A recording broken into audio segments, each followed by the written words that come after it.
Oh boy, the corporate media are big mad that they were not invited to the Tesla Robotaxi event in Austin, Texas as we approach day 5 of its operation. It appears to me that the corporate media are hell-bent on dismissing and discrediting any and all achievements being made by Tesla. And in my opinion, this is such a momentous time for Tesla where it is achieving great feats, great accomplishments, and deserves huge praise and celebration. Now, Reuters was not invited to the Tesla Robotaxi event, and they did everything in their power to try to catch a ride with one of the influencers and were politely rejected. So what did they do next? They decided to interview a group of people and get their reactions on what they believe the Tesla Robotaxi is. Let's react.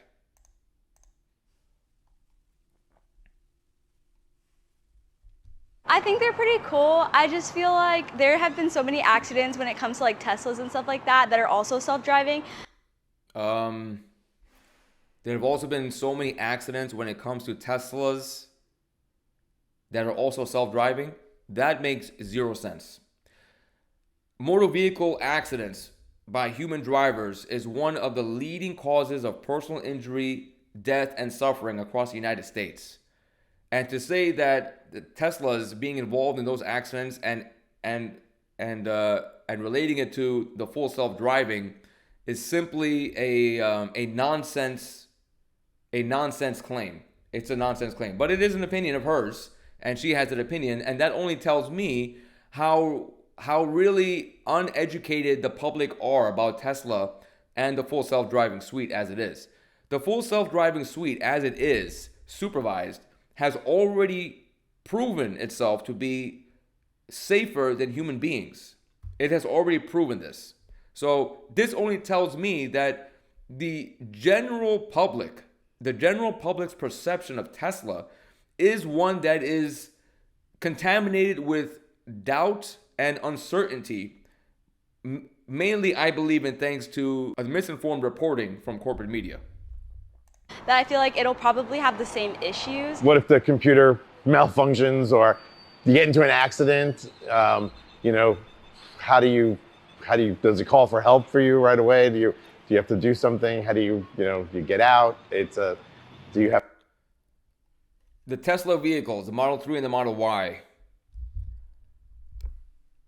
both have perfect ratings in the crash testing. Perfect. They are proven to be the safest vehicles out there if, God forbid, one were to get into an accident in one of the Tesla vehicles. On top of that, the computer failing has no bearing on the Tesla self-driving. The computer could fail and the Tesla will still be able to self-drive even if the computer is rebooting. So there is no concern there. And as far as automatic emergency services calling, that is already that can be a very simple solution. Have to the license, insurance. How does it work? License and insurance. When Tesla goes full self-driving and fully autonomous, the license and insurance will no longer be required, ladies and gentlemen.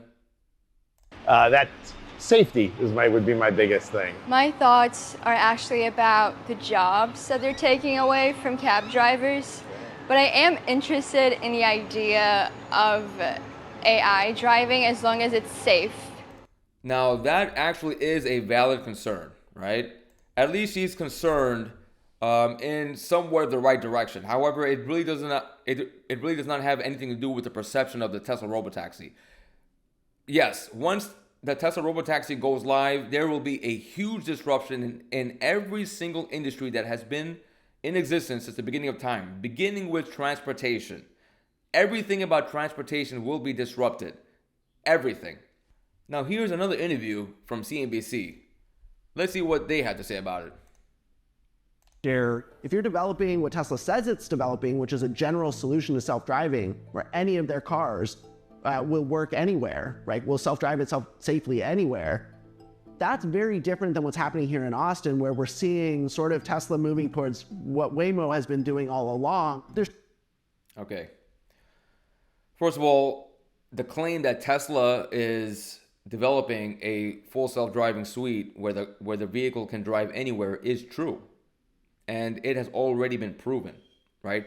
It is currently under the full self-driving supervised suite of software.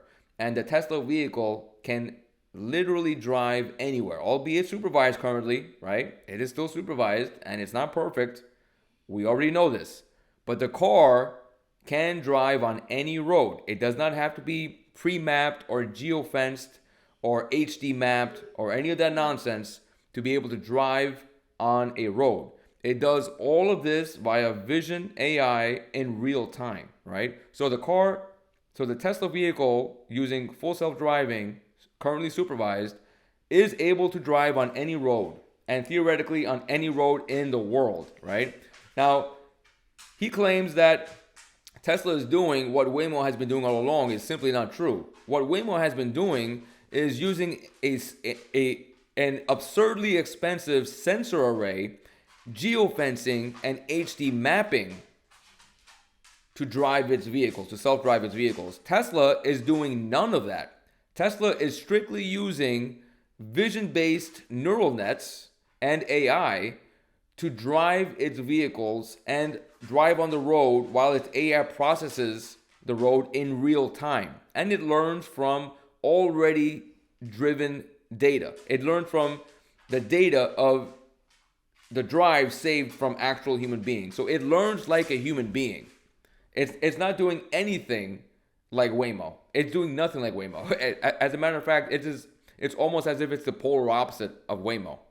There's two admissions here that Tesla is doing that are admitting that what Waymo is doing and Zoox and others is the right approach. Number one is they're constraining the geofence. They have a tiny little... Again, Tesla operated under a geofence for the first 3 and 4 days of its operation and gently increasing the coverage area of that geofence because it is still literally the first week of its operation, right? So it would be, in my opinion, quite literally stupid to go all in and make this service nationally available without any kind of a safety trial period to begin with, right? So it is not that the Tesla full self-driving will use the geofencing going forward. This is strictly for the testing purposes, and it has already gotten into the deployed phase as well. So the Tesla robotaxis have now entered the deployed phase, whereas Zoox and Waymo are not there yet. Geofence, right? It's only in South Austin. They're doing that so they can have the statistical certainty that it's safe. But they're also using LiDAR because they know that the camera system alone doesn't know what it doesn't know. It doesn't know always when it's safe and when it's not. Tesla is not using LiDAR. The Tesla robotaxis are not using LiDAR. The Teslas on the consumer end, the full self-driving supervised, are not using LiDARs. What he fails to mention is that the Tesla robotaxis themselves, which are autonomously driving currently in Austin, Texas, are not using any form of sensor array other than cameras, right? Tesla, in other vehicles, they're using the LiDAR system to validate the Tesla robotaxis and their driving. So LiDAR is not being used at all for the autonomous driving in the Tesla robotaxis or in the full self-driving supervised versions of the Teslas. LiDAR is only being used as for validation purposes. So this again is another another deceiving interview trying to paint Tesla in a negative light. The only reason I can think of this happening is if these people know that there is a major disruption incoming, that once the Tesla full self-driving succeeds, because the Tesla full self-driving suite is already available on every single consumer Tesla out there. So overnight, once it passes, or once it goes mainstream and goes fully autonomous, overnight, every single Tesla on the road will be capable of autonomously driving. Additionally, the cost of operation is significantly less than any other company out there, Zoox or Waymo, where their vehicles can reach into the hundreds of thousands of dollars for the development. Whereas the Tesla Model Y, it's a Tesla Model Y completely uncustomized. It's completely stock. There's no customizations or modifications necessary for a Tesla vehicle to autonomously drive itself. So at most, you will be paying without any incentives or money back. So you'll be paying at most $45,000 to $46,000 for a Model Y that is capable of autonomously driving. This, in my opinion, is a huge threat to every established industry out there that has been in existence since the beginning of time.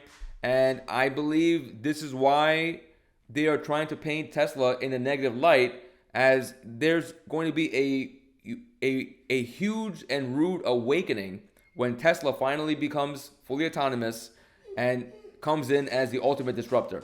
Anyway, folks, I hope you liked the video. If you like what you saw, please give me a like, subscribe, and a share. If you agree with me or disagree with me, I want to hear your opinions, so please comment down below. Also, if you're looking to buy a Tesla, please use my Tesla referral code in the description below, and you can get up to 3 months free of full self-driving or a discount on solar panels. All right, guys, have a nice day.